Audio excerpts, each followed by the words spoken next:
बिस्मिल्लाहिर्रहमानिर्रहीम। अस्सलाम वालेकुम नाज़रीन, आप देख रहे हैं टीवी 19 न्यूज़ में हूँ आपके साथ लुबना चौधरी।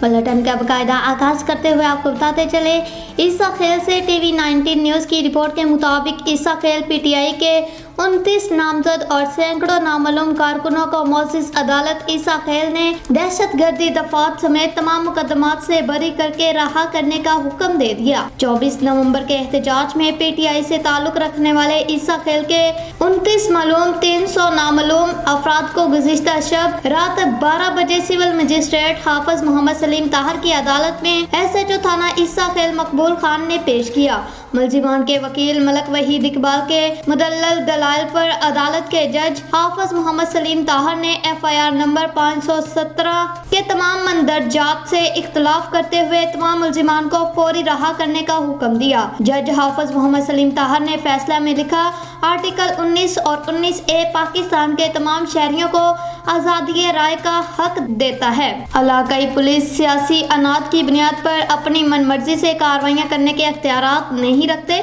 जितने अफराद पेश किए गए उनमें सब का ताल्लुक DI खान वजीरस्तान बन्नू से है और वो पंजाबी नहीं बोल सकते, लिहाजा मनगढ़ंत FIR काबिल कबूल नहीं। बाद अदालत के हुक्म पर SHO मकबूल खान ने तमाम गिरफ्तार मुलजिमान को रहा कर दिया।